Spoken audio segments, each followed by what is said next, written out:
Hakikat ilmu pengetahuan. Pengertian ilmu, pengetahuan, dan teknologi. Apa itu ilmu? Kata ilmu berasal dari kata bahasa Arab, alimiah, dan berarti pengetahuan. Ilmu mengandung 3 kategori, yaitu hipotesis, teori, dan dalil hukum. Secara etimologis, pengetahuan berasal dari kata dalam bahasa Inggris, yaitu knowledge dan Encyclopedia of Philosophy. Dijelaskan bahwa definisi pengetahuan adalah kepercayaan yang benar. Menurut Kejalba, pengetahuan adalah apa yang kita ketahui, apa yang kita pekerjaan tahu tersebut adalah hasil dari kenal, sadar, insaf, mengerti, dan pandai. Pengetahuan itu adalah semua milik atau isi pikiran. Dengan demikian, pengetahuan merupakan hasil proses dari usaha manusia untuk tahu. Dalam kasus filsafat dijelaskan bahwa pengetahuan knowledge adalah proses kehidupannya yang mengetahui secara langsung dari kesadarannya sendiri. Perkembangan iptek. Manusia menemukan iptek karena manusia telah kembali pada pemikiran-pemikiran yang rasional. Setelah manusia mendalami sebuah ilmu pengetahuan, maka akan ada hasilnya, yaitu sebuah teknologi. Nah, ilmu pengetahuan dari zaman ke zaman mengalami perkembangan, dari mulai zaman pra-Yunani kuno, zaman abad pertengahan, zaman Renaissance, zaman modern, dan masa kontemporer. Nah, untuk yang pertama adalah pada zaman pra-Yunani kuno. Pada zaman ini, manusia menggunakan batu untuk peralatannya, contohnya untuk bercocok tanam dan berburu. Yang kedua, zaman Yunani kuno. Pada masa ini, bangsa Yunani dianggap sebagai gudang dari ilmu pengetahuan dan filsafat.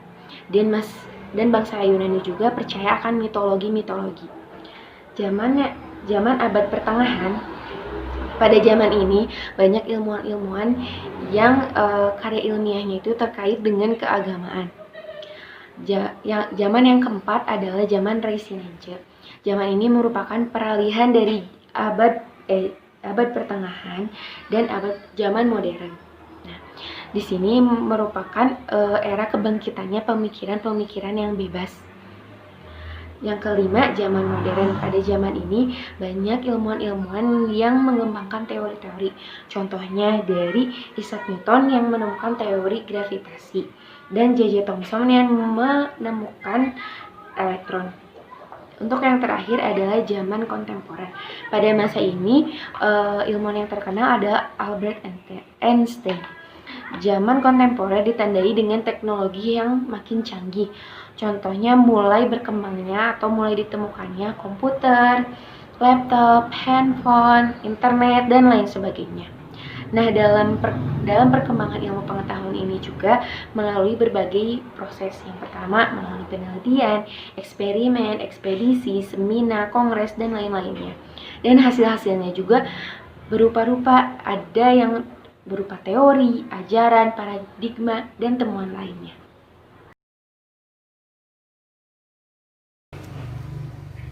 B. Pancasila sebagai dasar pengembangan ilmu pengetahuan dan teknologi. Iptek sebagai asas pembangunan dan salah satu bidang pembangunan yang sejajar dengan bidang pembangunan lainnya, maka secara sadar kita mengakui dan memahami betapa pentingnya iptek bagi kehidupan bangsa dan negara kita, terutama dalam menjamin kesinambungan pembangunan nasional. Menurut Kartasasmita, relasi yang paling ideal antara iptek dan nilai budaya serta agama tentu terletak pada fenomena pertama. Meskipun hal tersebut belum dapat berlangsung secara optimal, mengingat keragaman agama dan budaya di Indonesia itu sendiri. Fenomena kedua yang menempatkan pengembangan iptek di luar nilai budaya dan agama jelas bercorak positivistis. Fenomena ketiga yang menempatkan nilai budaya dan agama sebagai mitra dialog merupakan sintesis yang lebih memadai dan realistis untuk diterapkan dalam pengembangan iptek di Indonesia. Adapun nilai-nilai Pancasila sebagai pengembangan ilmu pengetahuan dan teknologi yang terkandung dari setiap sila-sila Pancasila diuraikan sebagai berikut. 1. Ketuhanan, nilai ketuhanan sebagai dasar pengembangan ilmu. Sila pertama, ketuhanan yang Maha Esa. Sila ini memberikan dasar bahwa iptek tidak hanya memikirkan apa yang ditemukan, apa yang dibuktikan, dan apa yang diciptakan, tetapi juga harus mempertimbangkan maksud dan akibatnya, apakah merugikan manusia dan masyarakat serta alam sekitarnya. 2. Nilai kemanusiaan sebagai dasar pengembangan ilmu. Sila kedua, kemanusiaan yang adil dan beradab. Sila ini memberikan dasar-dasar moralis bahwa manusia dalam mengembangkan iptek haruslah dengan cara-cara yang beradab. 3. Nilai persatuan sebagai dasar pengembangan ilmu. Sila ketiga, Persatuan Indonesia. Sila ini mendasari bahwa iptek hendaknya dapat menumbuhkan rasa nasionalisme, rasa kebesaran bangsa, serta rasa keluhuran bangsa sebagai bagian dari umat manusia di dunia. 4. Nilai kerakyatan sebagai dasar pengembangan ilmu. Sila keempat, kerakyatan yang dipimpin oleh hikmat kebijaksanaan dalam permusyawaratan atau perwakilan. Sila ini mendasari bahwa pengembangan iptek itu haruslah bersifat demokratis. 5. Nilai keadilan sebagai dasar pengembangan ilmu. Sila kelima, keadilan sosial bagi seluruh rakyat Indonesia. Sila ini sebagai dasar dalam pengembangan iptek dalam menjaga keseimbangan keadilan dalam kehidupan kemanusiaan. Kelima, nilai dasar Pancasila yakni ketuhanan, kemanusiaan, persatuan, kerakyatan, dan keadilan merupakan pondasi yang paling kuat bagi bangsa Indonesia untuk mengembangkan iptek. Bahkan menemukan iptek dengan syarat mutlak, iptek tersebut tidak bertentangan dengan nilai-nilai Pancasila. Urgensi kedudukan Pancasila sebagai dasar pengembangan iptek. Yang pertama, urgensi Pancasila sebagai dasar nilai pengembangan ilmu. Kemajuan iptek tidak selalu memberikan dampak positif bagi proses kemandirian dan sikap menghargai hasil produktivitas dalam negeri. Bahkan, tidak jarang karena kemajuan tersebut, generasi muda kita mulai kehilangan spirit dalam mempertahankan nilai budaya bangsa yang sudah tertanam sejak dahulu kala. Uraian pandangan mengenai Pancasila sebagai dasar pengembangan ilmu mengandung makna yang berbeda-beda. Yang kesatu, iptek tidak bertentangan dengan nilai-nilai yang terkandung dalam Pancasila.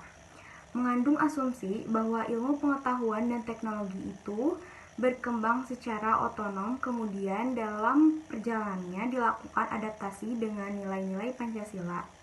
Yang kedua, bahwa ilmu pengetahuan dan teknologi yang dikembangkan di Indonesia harus menyertakan nilai-nilai Pancasila.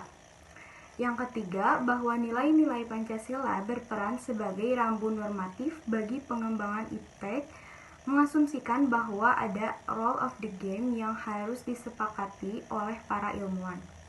Yang keempat, setiap pengembangan iptek harus berakar dari budaya dan ideologi bangsa Indonesia dan memandang bahwa Pancasila bukan hanya sebagai dasar nilai pengembangan ilmu tetapi sudah menjadi paradigma ilmu yang berkembang.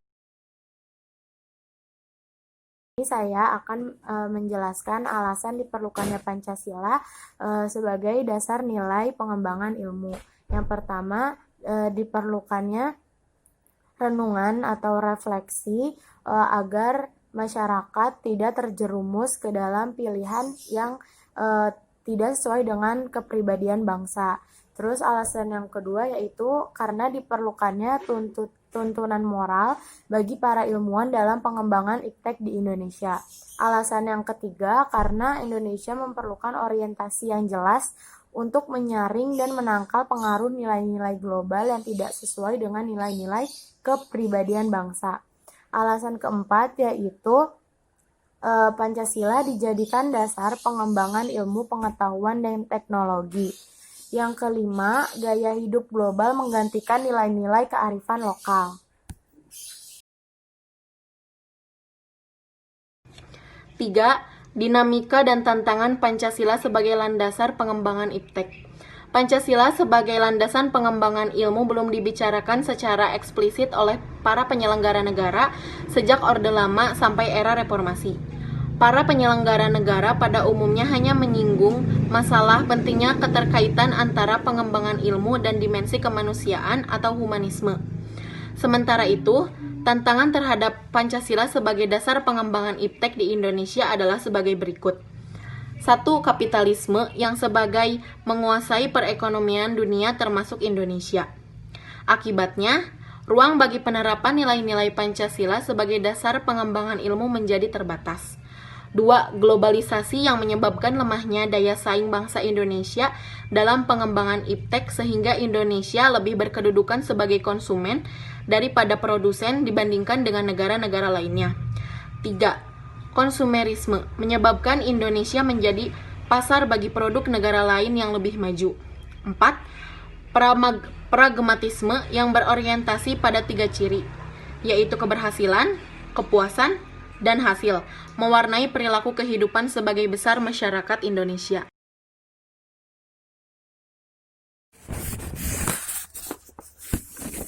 Di sini saya akan menjelaskan hubungan Pancasila dengan Kesmas. Yang pertama yaitu ketuhanan yang Maha Esa. Berhubungan dengan ketuhanan, masyarakat atau warga negara Indonesia membutuhkan kesehatan spiritual. Faktor keimunan memiliki pengaruh yang luas dan kuat terhadap kesehatan dan terlibat dalam peningkatan kemungkinan tambahnya usia harapan hidup, penurunan tekanan darah, penurunan pemakaian alkohol, rokok, dan lain-lain. Yang kedua yaitu kemanusiaan yang adil dan beradab. Kemanusiaan yang adil dan beradab ini haruslah dirasakan oleh seluruh masyarakat, utamanya di bidang kesehatan. Yang ketiga yaitu persatuan Indonesia. Pada dasarnya kesehatan itu bukan hanya tanggung jawab pemerintah, tetapi masyarakat juga ikut berpartisipasi dengan melakukan perilaku hidup sehat, bersih dan sehat dalam masyarakat. Yang keempat yaitu ada kerakyatan yang dipimpin oleh hikmat kebijaksanaan dalam permusyawaratan perwakilan. Sila ini berkaitan dengan kesehatan, dapat dilihat dari peranan masyarakat dalam partisipasi pengelolaan dana desa di bidang kesehatan.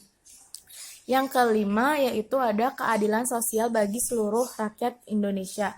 Keadilan sosial seluruh masyarakat harus diperlakukan dengan adil, termasuk di bidang kesehatan.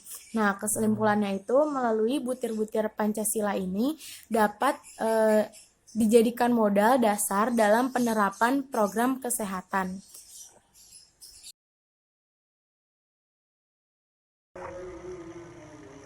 Kesan saya selama mengikuti perkuliahan mata kuliah pendidikan Pancasila, senang sekali karena bisa mendapatkan banyak tambahan ilmu yang bermanfaat mengenai hal-hal yang berkenaan dengan pendidikan Pancasila. Kesan saya selama belajar Pancasila sangat senang dikarenakan dapat menambah ilmu baru, dapat mengetahui Pancasila lebih dalam lagi, dan mengaplikasikannya di dalam kehidupan sehari-hari. Kesan belajar bersama Pak Adi itu saya lebih banyak mendapatkan pengetahuan.